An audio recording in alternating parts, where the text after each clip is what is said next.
Me passaram na seção de comentários um artigo interessante sobre ah, os direitos ou a ausência, né, de direitos reprodutivos masculinos. É um artigo bem curto aqui, eu vou dar uma lida e vou fazer uns comentários a respeito. Então, para começar aqui, ó, ele é atual, fala do direito de não ser pai. Quando se estabeleceu que um doador não tem direitos e os deveres de um pai, embora dê a conhecer a sua identidade, abriu-se a porta para que um homem possa reivindicar o mesmo estatuto quando uma gravidez aconteceu sem ou mesmo contra sua vontade? Então assim, ó, eu vou começar já tirando o band-aid já bem rápido. O homem ele não tem o direito de não ser pai, tá? Eu já percebi isso lá em 2011, quando estava tendo aquela campanha da Mulheres contra o Feminismo, que elas simplesmente pegavam um cartaz, escreviam uma frase genérica e faziam uma selfie só para pagar de não feminista para conseguir atrair homem, tá? E naquela época estava tendo um debate aqui no Brasil, de novo, né, o debate da legalização do aborto. E eu acho que na época era por causa dos anencéfalos, alguma coisa assim. E muita gente falou que, olha, se a gente vai ter a mulher vai ter o direito de abortar a criança, de matar a criança, o homem tem que ter o direito de não assumir. E quando alguém citava isso, não tinha conversa. Era aquela ideia de que o homem não pode abrir mão da sua responsabilidade e tudo mais. E nesse artigo a gente vai ver a hipocrisia. E assim, ó, primeiro detalhe, né? Se o cara é doador, a identidade dele tinha que ser protegida. Isso já não foi protegido. E a parte da gravidez, quando acontece contra, sem a vontade do homem, a questão é a seguinte, a mulher tem mais de meia dúzia de contraceptivos. A mulher ela pode muito bem enrolar um cara. Então assim, que nem eu disse, não quer ter filho, faz vasectomia. Não fica na mão de uma mulher, assume a responsabilidade pela tua reprodução, já que o Estado está contra ti e a mulher vai querer essa responsabilidade só para ela, e depois ela ainda vai querer o teu dinheiro. E a outra coisa que eu quero dizer nesse vídeo é o seguinte: não doe esperma, tá? Deixa os bancos de esperma falirem, dane-se, porque a questão é a seguinte: o governo ele não está protegendo nem o teu anonimato quando tu faz uma doação num banco de esperma, tá? E o próximo passo além disso é quererem, além de não proteger o teu anonimato, se a mulher passar necessidade, a mulher que engravidou com a tua doação, e ela for para o governo pedir auxílio do governo, o governo vai dizer não, tu tem que sustentar. Mesmo tu não tendo tido nenhum relacionamento com a mulher, tu não fez sexo com ela, tu não engravidou, tu doou esperma para tentar ajudar. É por isso que muita gente no canal, na seção de comentários do canal, fala que tu não tem nem que tentar ajudar a mulher. E tá certo. Isso daí me lembra lá em 2011, que estava tendo uns diálogos do A Voice for Men com a Erin Pizzey, que é uma mulher já idosa, antifeminista desde a segunda onda feminista, porque ela reconheceu que ela tinha uma posição de privilégio. Ela estava em casa cuidando dos filhos, enquanto o marido tinha que trabalhar e sustentar tudo. Então, na década de 60, ela já viu que o feminismo era babaquice. E daí, quando falaram para ela o seguinte, que nos Estados Unidos os bancos de esperma estavam falindo, estavam fechando porque os homens estavam decidindo não doar mais esperma, a Erin Pizzey ela falou, genial! Ela falou, os homens eles têm que fazer isso.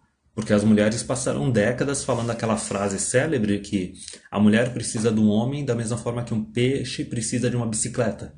Então ela falou que se as mulheres estão dizendo abertamente que não precisam de homens, os homens também têm que dizer abertamente que não precisa de mulher e não tem que ajudar a mulher. Então vamos continuando aqui um pouco. Em 2012, uma tese de mestrado acendeu a polêmica. Jorge Martins Ribeiro, no âmbito de formação em Direitos Humanos na Universidade do Minho, defendeu que a partir do momento em que a lei portuguesa permite que as mulheres podem escolher abortar ou não abortar, impunha-se que também autorizasse os homens a recusar a paternidade.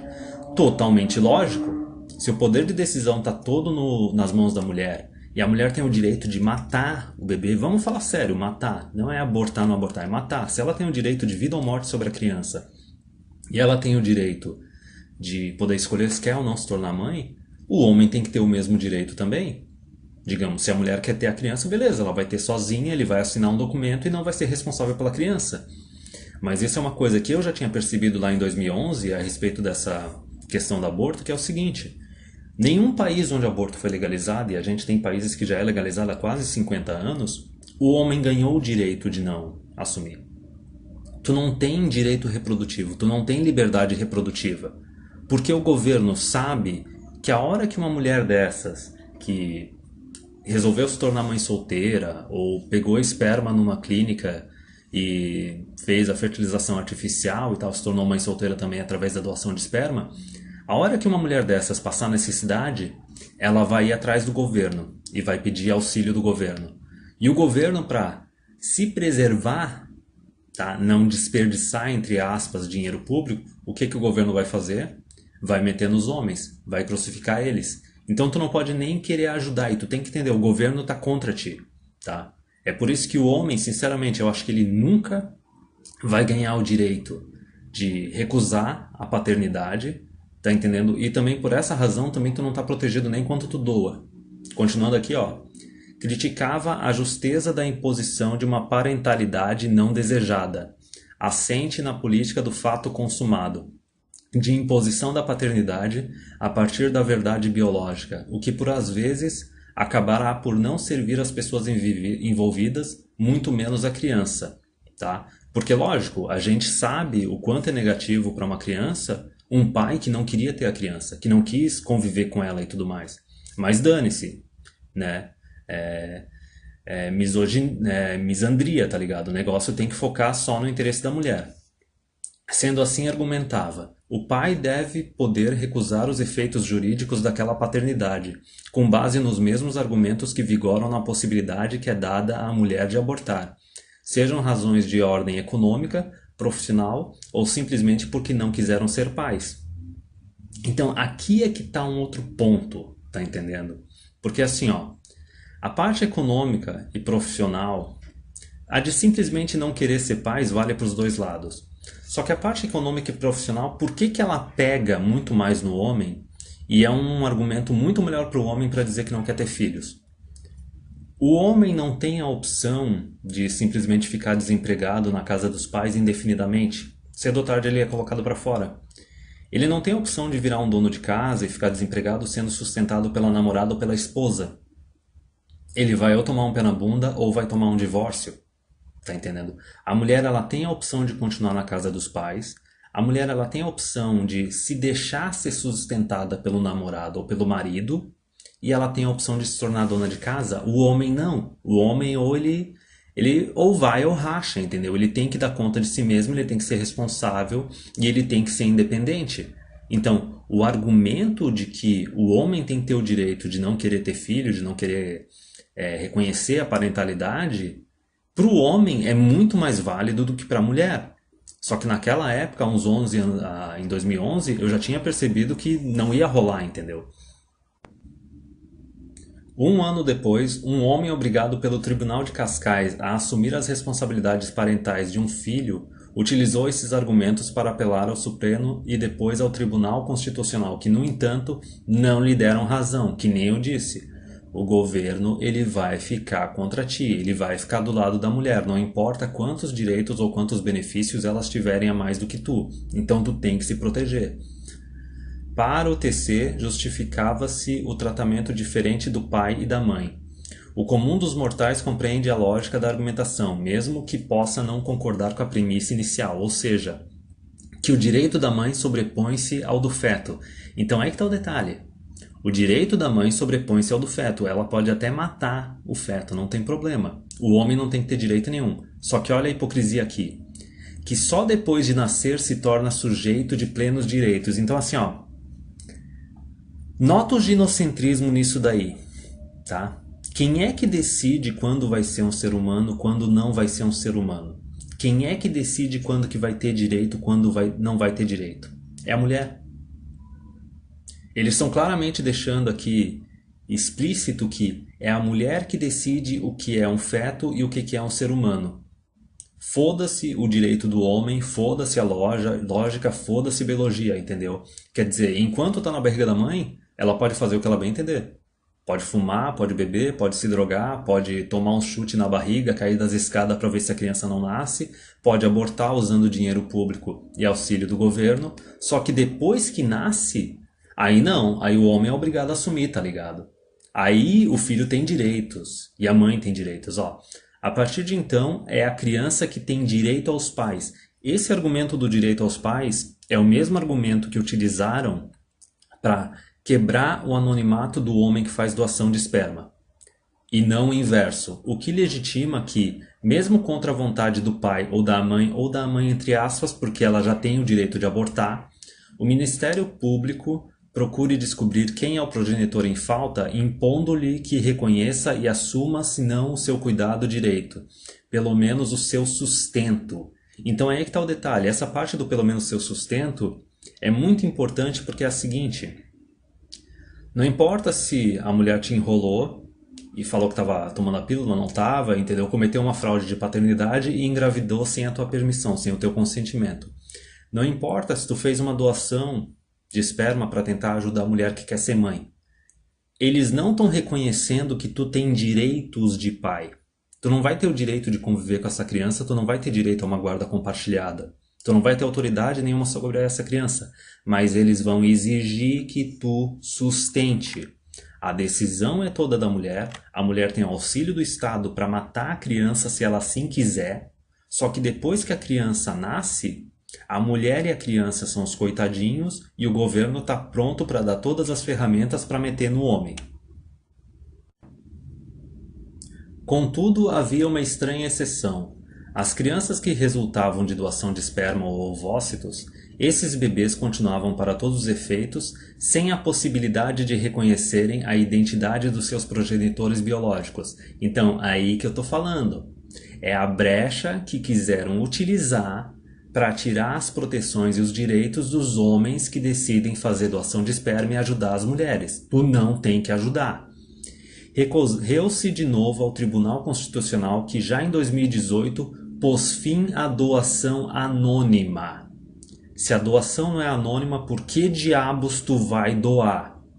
Mas criou um regime novo para os doadores. Os filhos têm acesso à sua identidade, mas os doadores não possuem quaisquer direitos ou deveres para com eles, entre aspas. Tá entendendo? Mas ainda assim, se tu não tem direito ao anonimato, à tua privacidade, quem é que vai querer doar esperma para depois ter dor de cabeça?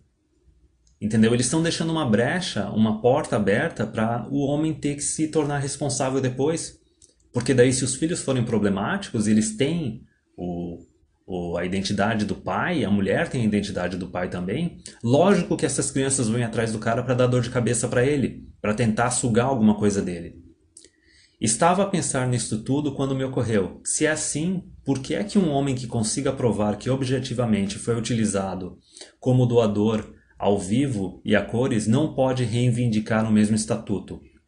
Ou mesmo algum que apareça a dizer que fez um acordo explícito nesse sentido com a vizinha do lado?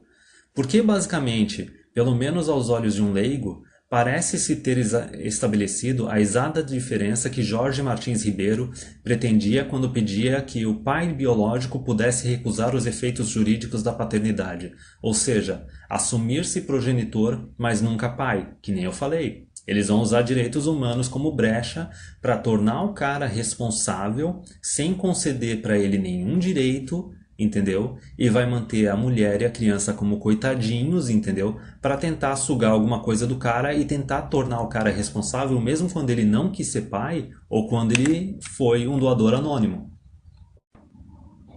Bem diz o juiz conselheiro Laborino Lúcio que o melhor que pode acontecer a uma criança é ser adotada pelos seus pais biológicos. Quando não é assim, todas as soluções são más. Mas é preciso assumir que se tornam ainda piores quando comprovadamente as mulheres fazem uso premeditado da biologia para realizar um direito que é só delas. Na mosca, é aí que está o detalhe. O homem, ele não tem direito reprodutivo. O direito reprodutivo é só da mulher. E nesses países mais progressistas, mais avançados, são elas que decidem o que é um feto, o que é um ser humano. São elas que têm a decisão de vida ou morte sobre uma criança. Se ela quiser, ela pode matar a criança. Ela vai usar argumento econômico, argumento profissional ou simplesmente a vontade dela. Só que para o lado do homem, nada disso importa. Seja o argumento de que não quero ser pai, seja o argumento que não tenho capacidade econômica ou profissional. Tipo, foda-se, tá entendendo?